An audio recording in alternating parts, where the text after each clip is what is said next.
Good morning, everyone. Welcome to my keynote speech and welcome to day 2 of Eden Conference.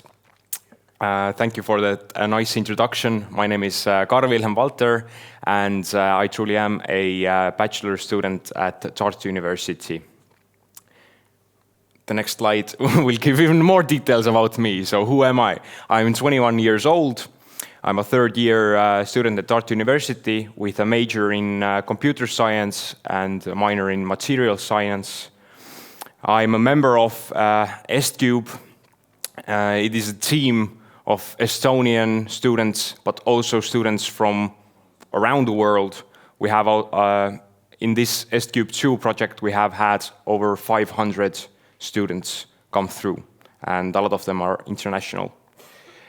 I'm an Estonian science TV show Rocket 69 or an Estonian Rakett 69 winner, and that was in 2017, so 5 years ago. I'm a TV host and I'm a musician. And what I'm going to talk about? I'm going to talk about my experience being a student at Gustav Adolf's grammar school. So that is a school that takes students from 7 years old up to 19 years old. I don't know, these customs or systems differ around the world, so I think that will be the most clear way to communicate that. I'm going to talk about how I was able to beat university students at 16 years old. That's the Rocket 69 TV show. I'm going to talk about the life of a student during the first waves of the pandemic, my experience being a student in Tartu University, which has also been during the pandemic, and about S-Cube 2 and an Estonian Student Satellite Foundation.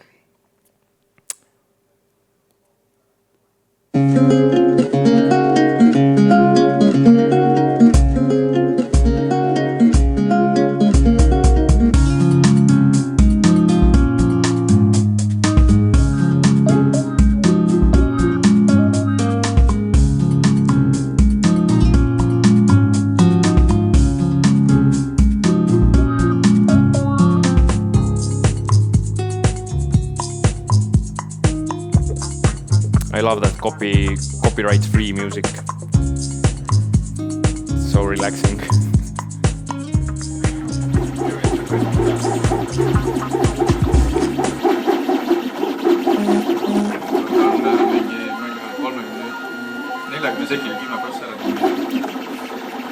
Oh, 10% peal? Nice. Ta on mingi 3, jaa, ta on kõige kiirem. Ta on nii väike, et sa isegi peab minema. Ma tahan seda. Oh yes, it's back. Seda. Ongi võtmehoidja, aga seal on nagu võtnud plaadist ära ja tal on köötada seal.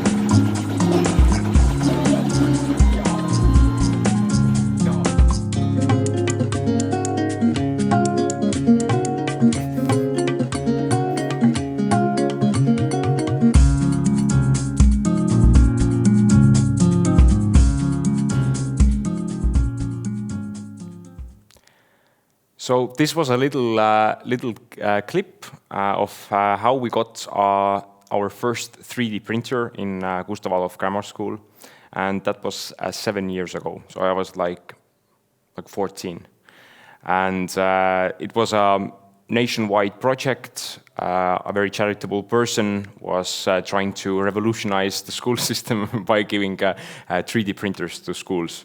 And the same day we got it in the evening, there was like a big event.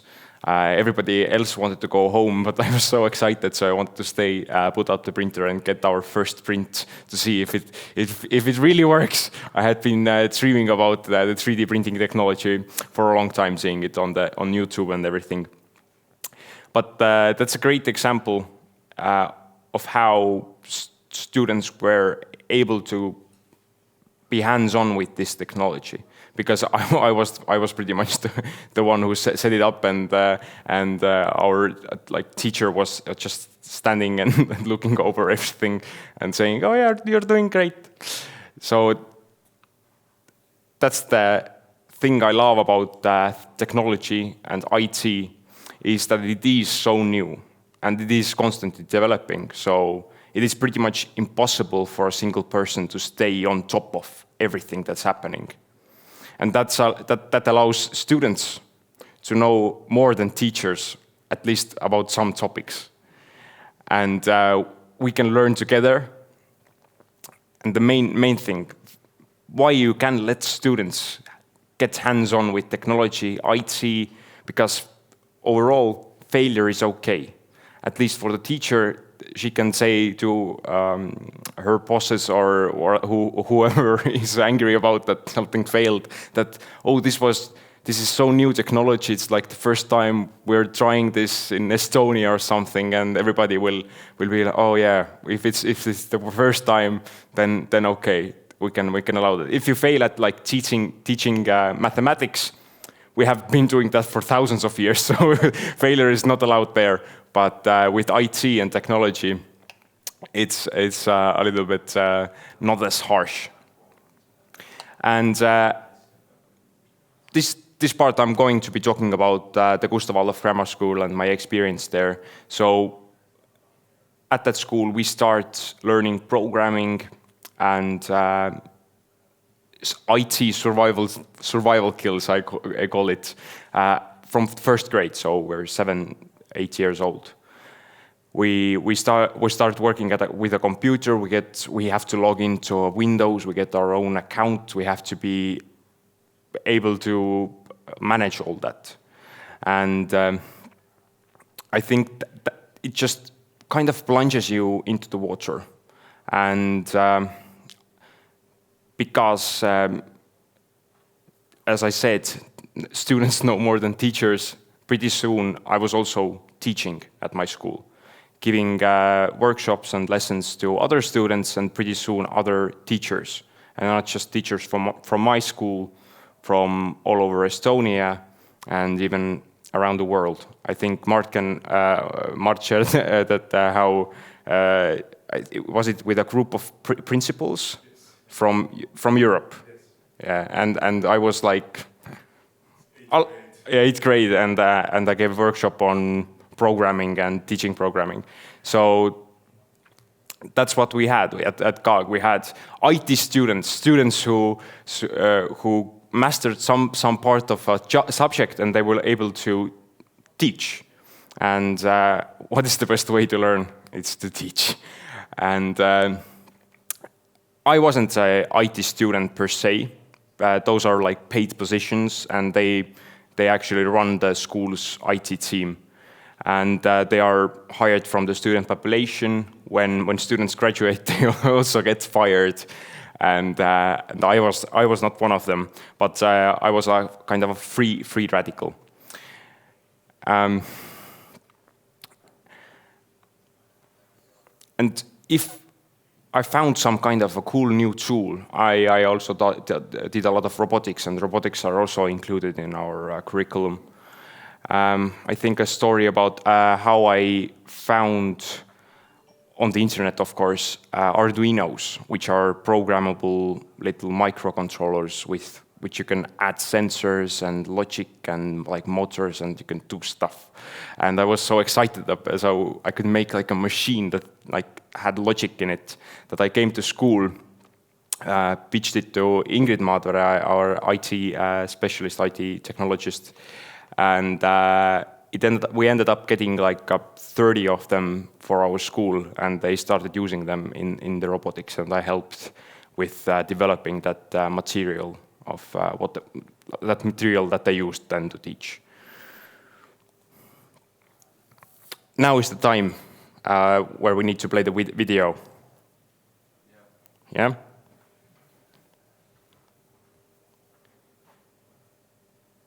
It's not on the big screen.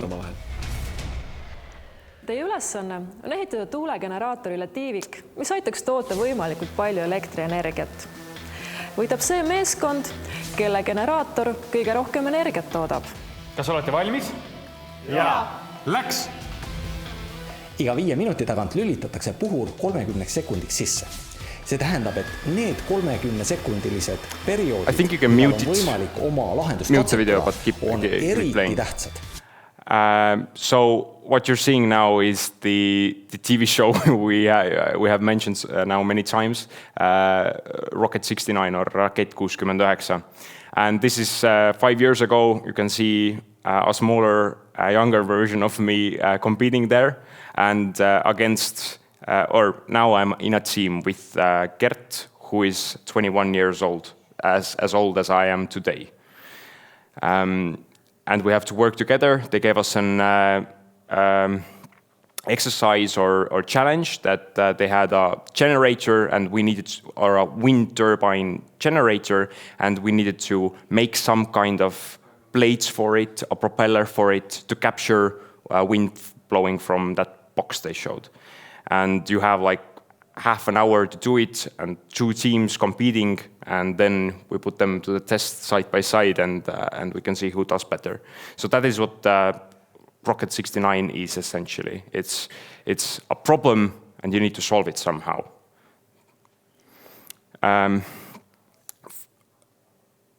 From our school, from Gustav Adolf Grammar School, there are most winners of this show compared to any other school in Estonia. So I think we have done something right, because we can move back to the presentation now. Nad on. See kõik on...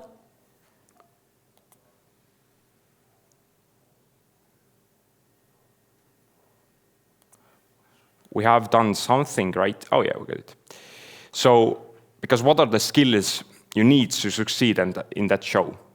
You need wide and a deep knowledge pool of science, technology, engineering.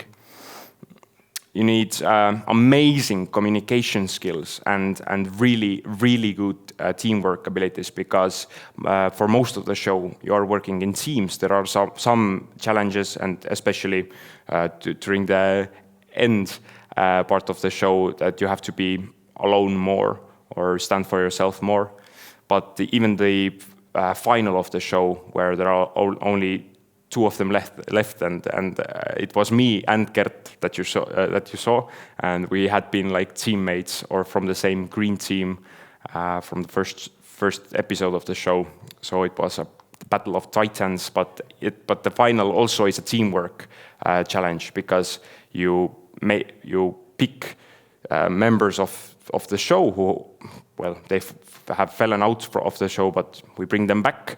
You create a team, and you need to build a Rube Goldberg machine. So teamwork is very necessary. And being able to function and communicate in extremely high-stress situations. Those days that we were filming, those were like 12, 13, 14-hour days. We started from 7 o'clock, and we finished like 9 or 10 in the evening. And then we went to the hotel and tried to sleep, but we were like so scared that is tomorrow going to be the last day on this show, or can I keep going? So, and you have constantly cameras in your face. Some I don't know, TV show host comes up to you and say something amazing, and you're like, I am barely able to function right now. I don't have anything to say.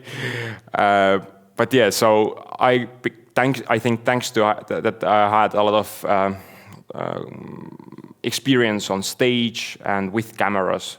I was not as stressed as the others maybe, who were more afraid of them. So yeah, and having practical experience with building and tinkering, as you saw there, not every challenge is you need to build something. Some are like chemistry, well, other kind of challenges, but you need hands-on experience. You need to get an idea and be able to really bring it into the world, do it with your hands, communicate that idea to your teammates. And what was my secret weapon for that? It was YouTube and Google. I have put some of my favorite YouTube channels here. You can maybe search one of them. But all of these, they take an idea or machine or something, and they explain it, how it works, why it works, and also some of them, like Steve Mould, Mark Rober, they show you how to build things. So if you want to build yourself, I don't know, a robot vacuum or something, you can do it. They show you how, but you don't have to follow those instructions exactly. You can try, experiment, and that's what I have been doing for the whole of my life. I was a young kid. I think I am undiagnosed, but I think I have ADHD. I'm pretty sure. And so if I didn't have anything to do, I got bored and I got myself into trouble, or I started doing really not very intelligent things. So what I found, how I could I found out that I could keep myself out of trouble by doing stuff like this, watching YouTube videos, building things, taking things apart, blowing stuff up. I didn't burn anything down, but well, yeah, I think my parents still don't know what exactly I did, and that's for the best. So yeah, and in this age of internet and technology and information, I think most people still don't understand how powerful this tool can be, because if all of the information of the humankind is at the tips of your fingertips, I don't think this is being talked enough about or taken seriously enough, because this gives you superpowers. If you have to know how to use it, pretty much. And that's, I think, my next point, yeah.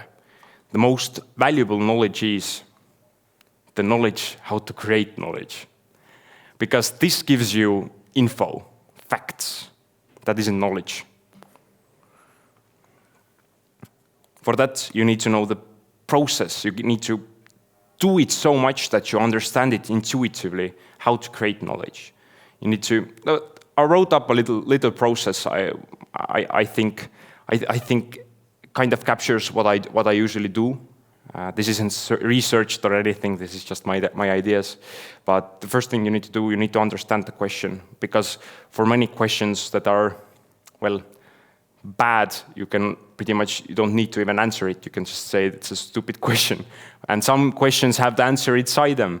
But if you understand the question and see, okay, there is an answer, then you need to find info on what info is needed.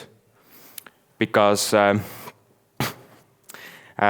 usually if you just, well, for simple questions, of course you can just Google it. But if you want to know, I don't know, how many butterflies can fill this, or how many butterflies do you need to fill this room, for example. This isn't a question you can Google in it, but you can Google how much space does a butterfly need, and how to calculate the volume of a room. So you need to break that question down into smaller questions, then look for that information, filter that information, which is getting harder and harder to do, because it's just so much noise out there. So that's also a tool that I have also pushed at Gustav Adolf Grammar School, that we need to teach for students to understand how to filter information. Then this is the most important part. Create the link between the info and the question, because it's never a straightforward answer. You need to merge those two together, and that is knowledge. Creating those links, not searching for facts. It's making those links and logical connections between different ideas, facts, information. And I think of if I imagine like my brain, it feels kind of like a jumble of things and ideas and facts, but I have worked really hard on kind of developing this roadmap or grid or those links between those ideas. So that's how you can really quickly move through different facts, ideas, everything. And even if I can't tell you like a specific fact number or something, but if you tell me a number, I already kind of feel it. If it feels iffy, then I don't trust you. Then we need to look it up. But if it feels natural, it fits into the mind map, then we can move on with that fact. Anyways, so now we have reached into the 12th year, or the last year in Gustav Adolf Grammar School in Tallinn, and coronavirus enters the scene. For the first time in 400 years, learning and teaching stopped at Gustav Adolf Grammar School. And this is all the other little times have been because of wars that were raging on the streets. So people barricades were in front of the school, so nobody could get in. But this was the first time, and that wasn't caused by a war. And we were better prepared than most. We had already been experimenting with Zoom. I think Ingrid had how to use Zoom or how to do a Zoom call at like 7 years ago or something. So we were prepared more than most, but still it's just teaching is such a hard job. And if you don't get the satisfaction of seeing students and their smiles and their shining and bright eyes, then I think, I talked to a lot of teachers, and I think they all kind of were struggling with it. Because you give so much, and that little Zoom picture doesn't cut it really. So yeah. But it's depressing. I think this is a thing that we have talked a lot about, and I didn't really experience a lot of it in Gustav Adolf Grammar School, because it was only the last half year. But it was sad we couldn't have the graduation ceremony as usual and everything. But now we get to university, and all of the 2 years of my university experience have passed in pandemic conditions, or at least we have at winter had waves of the pandemic.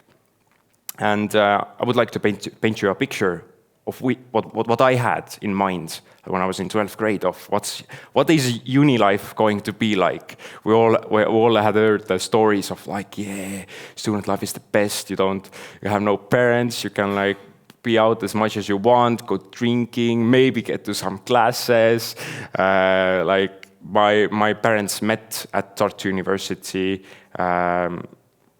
My brother met his wife at Tartu University. So it was really hyped up. But now you're going to see what university life looked for me. Moodle. So yeah, that was it. Video conferences on Zoom and Moodle. On Friday evening, on Saturday evening, every day. So yeah, uni life wasn't what it was hyped up, but I think we made do, and we still have had a lot of fun.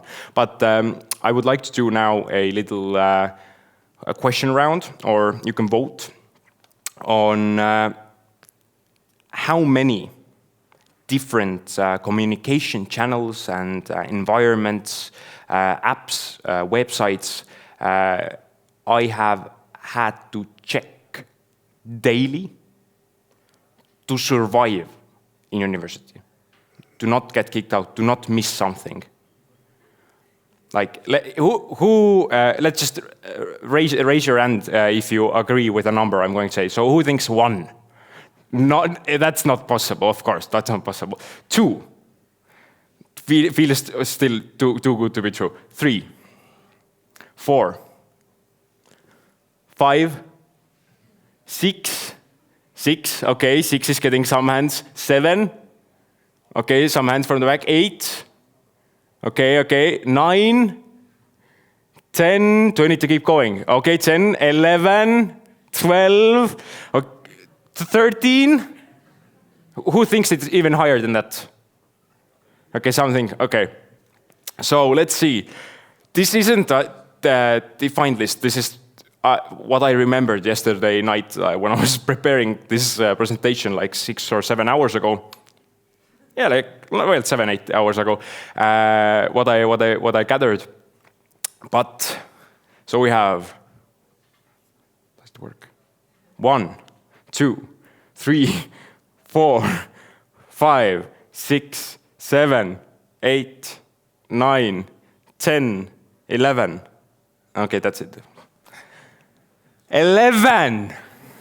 And you need to check those pretty much daily. And the information isn't doubled. In some cases, like they put some information into somewhere and then they, if it's really important, they also send an email. But how are you supposed to be able to, even when I was saying 1, 2, 3, that felt too good to be true. Why? Why cannot we get by with like 3 or 4 different channels? And I was really angry. So that was my first year, second half of my first year. We had programmeerimisharjutused, so like advanced programming in Java. And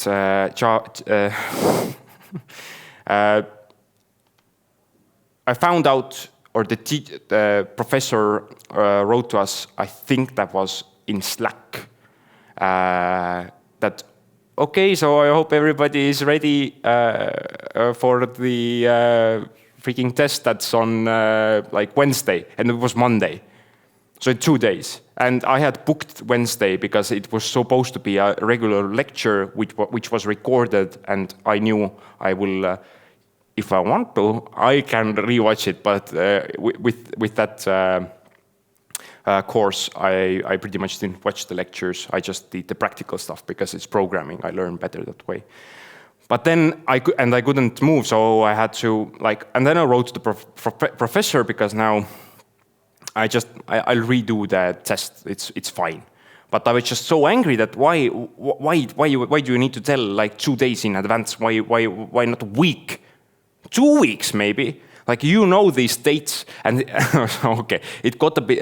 We were writing in Slack, of course, and it got a bit heated because he didn't appreciate, I think, a student like standing up for himself and asking those kind of questions. But I am not discouraged by that, so I pushed through, and we found out that he had released or announced these test times previously. Where do you think he did that? During the first lecture, he had a slide that had the dates. And he said, but you should have been in that lecture. You should have seen that, and it's your problem if you didn't write those down or put them into your calendar. The lower thing on the right, no, okay, yeah, on the right, but in the middle is õis 2.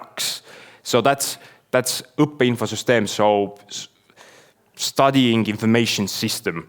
So it's like the whole thing is a huge calendar. That's the only point of õis. So you register into the courses, you see the times that they're probably, the test should have been on õis. And what was the excuse that a programming teacher gave me?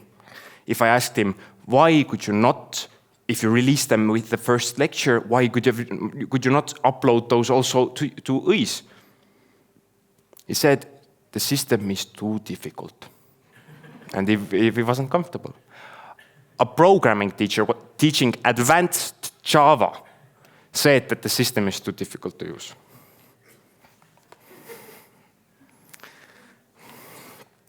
Just makes me question the whole system. So yeah, I feel that is one of the biggest problem with all of this digitalizing of education and also workplaces. I think workplaces are a bit better, but with university, and if you work, you have one boss. You have your boss, and pretty much that's it. So, and you have your teammates, and usually the communication channels are like Gmail, and then maybe like MS Teams, Slack, or something, and that's usually it. In university, you have like 6 or 7 different bosses every half year. So you take the courses and you have a different boss. So they choose what they want to use. And if a advanced Java programming teacher says the system is too difficult to use, so this is a problem. I don't know how to fix it. I think that's your job. So I think it's my job to tell you that it's a problem. We need better tools, I think, for teachers to use. Something that is, well, that is impossible, that is so flexible, yet so easy and intuitive. I know, I study software engineering. I understand how hard it is, but this also isn't normal. Yeah, and that's the problem, because before digitalizing, you knew if you went to the lecture, you heard something, or you heard it from friends because you bumped into them, like in the corridor or something. And he's like, "Oh, you heard that like next week is going to be test." Oh, okay, now I know. But you don't bump into anyone on your laptop. But anyways, enough of university. I think.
So that what you saw was S-Cube-2, the newest Estonian satellite that will launch into orbit by the end of this year or early next year.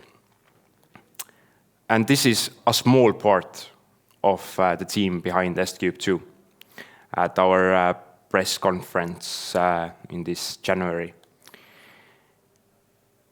So building satellites isn't easy. And S-Cube-2 is a project that is run only by students. It isn't a school-run project that students can apply for and be, like students are, like the head of the project manager is Hans Teras, who you can see on the right there. He's also the CEO of the Estonian Student Satellite Foundation, which will be taking over his position there. And he's a doctoral student.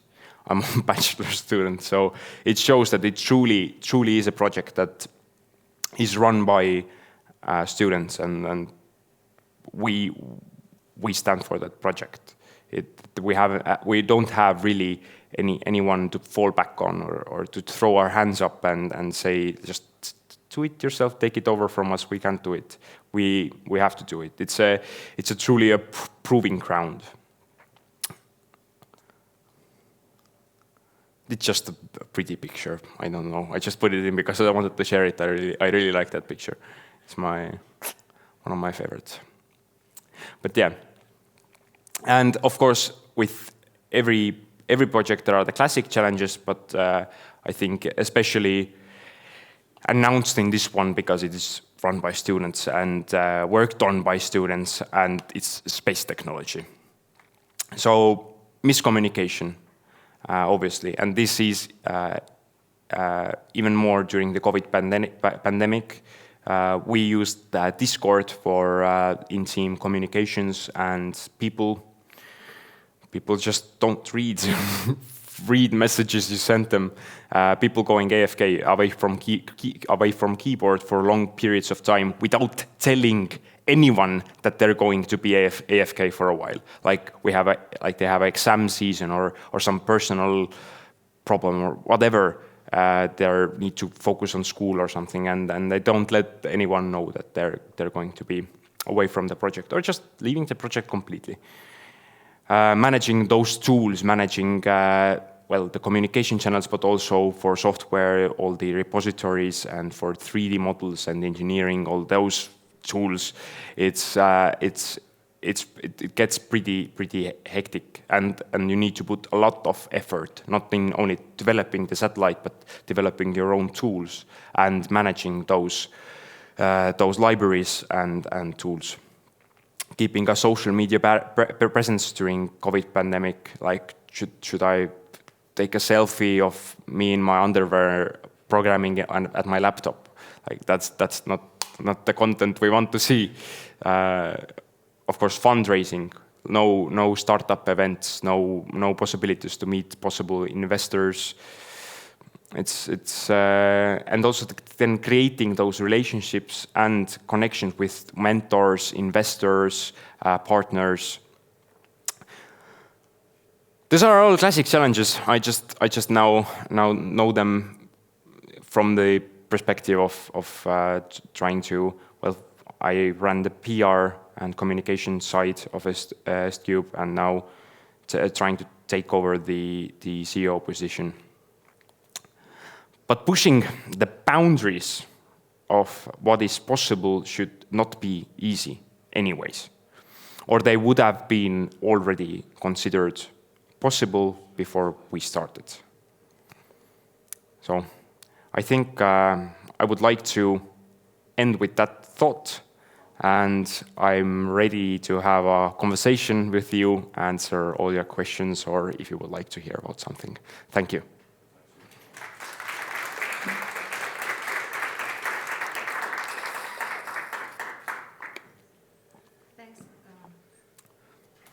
Thanks, Karl. Great talk. I will manage. So I'm really grateful that we have some minutes to talk with you. I think we do want, right? I have some interesting questions on the app, but taking the chance to talk first with people here in the room, I think that we might have already important questions. We do need this kind of talking, and thank you for making it a little bit less formal, so that people can talk in this way, in a very direct and open way. We always seek for best practices. Our masters of schools and rectors at universities and directors in the colleges say, no, just tell me how to do. And we are all working hard at home, and teachers and other, academy people thinking what to do for tomorrow, so that they not cross it out and drop it out. And that's why we also need somebody pointing at what is wrong. And I think that was one of the most important things for all of us to think about. So please, now, I think you came up with your questions in the audience. I hardly can see you in front of the slide, but I will see your hand when you raise it high. Let's get this going. Oh, we have it. Please.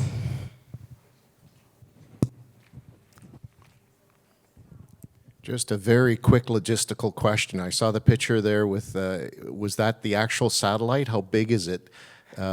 Or was it just a model of one? It's a model. We cannot get the actual satellite like with room. The actual satellite is kept in a clean room, but this satellite is exactly with the same dimensions and looks exactly the same how the real satellite looks. So it's all the components, the metal parts, those are like exactly the same. Yeah, I just think that's amazing that you guys are doing that as a group of students, and you're not NASA, but are they getting nervous? They should be, but I think we have a lot of connections with not NASA but ESA, and they all kind of want to help us because the students that finish in the S-Cube 2 project will then go on to work in ESA with the amazing experience in their CV. So yeah.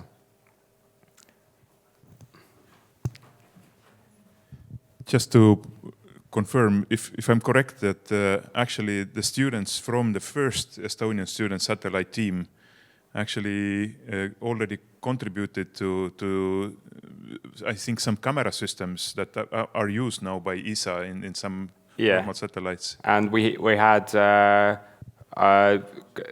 people from the first satellite go into ESA, NASA, MIT, and now have built up startups like Krakul, who is working on camera systems for NASA projects, and CGI, who is now developing software for ground stations, and so a lot of technology and startups came from the first project. So it's going to be really interesting to see what the second project will bring. Just a moment, Alistair. Before I take the second question from the audience, there are many questions also online. If you could do something about OIS, what would you do? Improve it, kill it, or replace it with a simple generic tool such as Google Calendar? What should I replace? About the information systems that you use and about the multiple tools that were killing you, what you would do with them? Kill, replace, improve. I think we need a replacement because the amount of different systems or technologies being used, different environments being used, shows that those environments have some abilities or capabilities that aren't present in others. So I think we use a lot of Microsoft, and I know that it's possible to do a lot of development on top of Microsoft's tools. So I think if I should like start a project, redo this thing, then I think that's how I would start at least thinking about it. Thank you. Alistair, please. Take another online one first. Okay. Sorry, I lost them. But I remember one. Which skills and experiences from your grammar school and Racket 69 helped you the most to survive pandemic time at university? Which skills? Yeah, I think that those skills or the I was used to being in my room alone on YouTube and watching those videos and researching things. So I just wasn't used to doing it 24/7. So it got old pretty quickly. And as I talked about, I had a band, I had a lot of projects. Those all fell away. So, well, at least I had some other hobbies that I was able to do and keep active also. So yeah. So extracurricular. Extracurricular, yeah. Well, I think. Alistair, are you ready? Yeah, I mean, what you were talking about with all the tools and so on really spotlights something I think a lot of us are thinking about just now, and that is if we look at learning spaces at universities and schools, they are. I mean, we're putting so much money into new physical learning spaces. We're building beautiful buildings where there's no expense spared on the facilities. But we don't spend much on the digital campus. Yeah, the digital and campus. I have spent a lot more time in Moodle than in my Delta building, is the IT building in Tartu. Yeah. And the thing is, I mean, how can we? I think we need to build some kind of a digital campus to hold it all together. And instead, we've got, as you pointed so well out, we've got a lot of silos. They're generally text-based. There's not much multimedia. I mean, yes, there's videos, but there's not much the interaction is limited, and you can never meet someone from another class, from another year, from another faculty. You don't bump into anybody there. There's no social That's exactly space. the bumping into You don't the bump in, random yeah. interactions. All of that we have here, yeah, if you want to get in touch with someone, you possibly can, but the random interaction is zero. Yeah, and I mean, you see visionary projects with avatars and virtual campuses and things. Maybe that's the way to go, but I think we desperately need safe social spaces where you can bump into people, where you can spontaneously network, find new inspiration. And sadly, our digital campus is full of little boxes.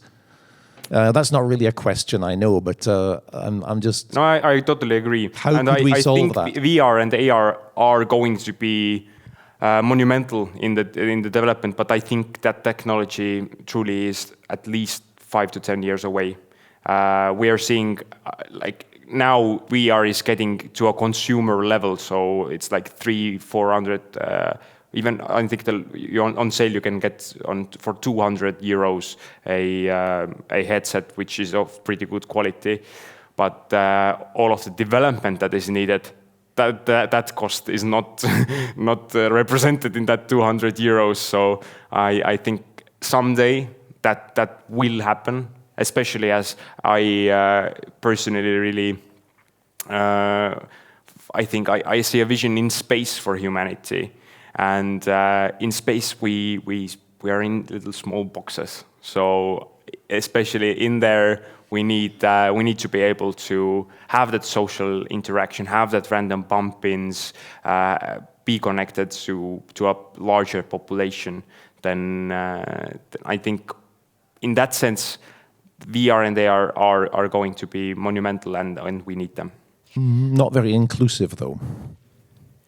Most of the world can't afford it, but that's another challenge. I think that is something that will, cost always comes down with scale. So we have already seen a huge price decrease. So I think it will continue decreasing. There's another very interesting question online before I take one from the audience that is linked with the question before. You mentioned something about butterflies that reminded me some interviews of employers who usually give people some 20% of free time for socialization, for interaction. Alistair was also speaking about some social activities, but we have also formal and informal learning. We also talk about recognition of your informal learning, also maybe some projects, informal curricula. And you also mentioned that it is extracurricular skills that help you to survive at university. So now, intuitively, as you talk about intuition, how much of the percentage do you think universities should allow students to bring extracurriculum activities and be recognized in the formal curricula? So it's a formal question, but you may make it informal. Yeah, right now we are trying to fight for that students who come into the STU project can get more points, EIP study points. You need 180 to graduate, more than 6. Because right now that is impossible. But if you come to the project and work for 3 years and put a lot of effort in it, it's worth 100 EIP study points. So you should get 2 bachelor's degrees for that. But right now we are able to do like 6, and that is also kind of complicated how you need to do it. So definitely, universities should allow. I know some universities that allow more. I think Delft University in Netherlands. Yeah, they have I think a half a year or a full year to just work on projects like S-Cube, and they have set solar car things and everything. So right now, S-Cube and other student projects are working towards that. All of the universities in Estonia should allow more extracurricular learning into the curriculum. Yeah. Great. I will take 2 final questions. The lady is waiting. Okay, 3. 1, 2, 3. Thank you. Please be short, maybe. Okay, we can take some 5-10 minutes from Mart, but 3 questions. Thank you, Karl, for your interesting presentation. I really appreciate it. And I've noticed that you have mentioned the word communication for several times in your presentation, be it communication skills or miscommunication. So I'm wondering, how do you evaluate, to what extent do you think the importance of communication to develop your digital skills, or for you to help you to be involved in all these kind of projects? And another question is that, how did you see the importance of transform this kind of skills from face-to-face to online during pandemic period? Thank you. So communication, what is the importance, or how do you use communication in face-to-face communication versus digital communication? Yes? Okay. Well, definitely, I know everybody here has been in a lot of Zoom meetings. Who hasn't been in a Zoom meeting? I see no hands. Yes, that's what I thought. You know how hard it is to try to connect to a person, and then they're lagging. Then the call drops off. Then, especially if it's a students and teacher environment, then the teacher is trying to explain something, and how do you understand if a person understands you? What you see their face, and if they look like, then you know they don't understand anything. You need to go through that. But in Zoom, you don't even know if you're muted, or if that's a picture of a person they're playing back to you. It's impossible to get feedback. I think that's the biggest the feedback that you get, especially really fast, because I can see you. That's speed of light. No lagging here. I can see you. I can get. I can hear you. I can see you. I can get all these clues that we have developed during our evolution, that I can now read your face, your body language, your everything. So I think both parts are very important. I think I am able to communicate here, but it's a lot more difficult to be as convincing, to be as charming or sympathetic, or whatever. I think you understand my point in digital communications. So I think both are really important, but the digital is a lot harder because we have so many more restrictions on that. Okay, here. Thank you for the wonderful talk. Can you see me? Yeah. Okay. So, one question. Actually, when you attend Zoom lectures, do you prefer to switch your camera off or on? You personally? Depends. If I'm cooking, what I have done is I use my microphone, which is very unusual. Usually the Zoom lectures go by with only the teacher speaking, and maybe there's a question in the chat, but I really, if I'm attending a Zoom lecture, I try to ask at least one question with my microphone. So the camera is on if I look presentable and I am not doing anything else at the moment.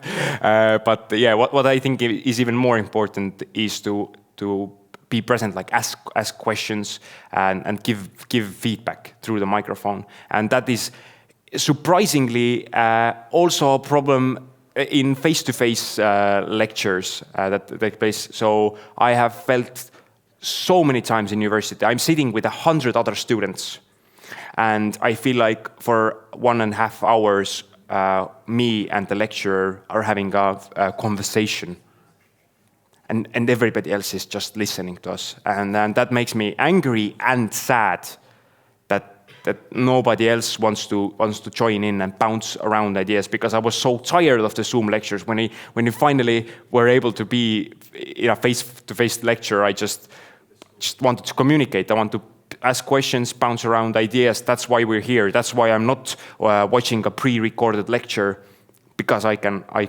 communicate. Okay, thank you so much. Actually, my question was inspired by your words that teachers or lecturers do not see bright eyes and smiling face of the students. So maybe you know from your peers why students in Estonia especially so want to not switch on their cameras even if you ask them.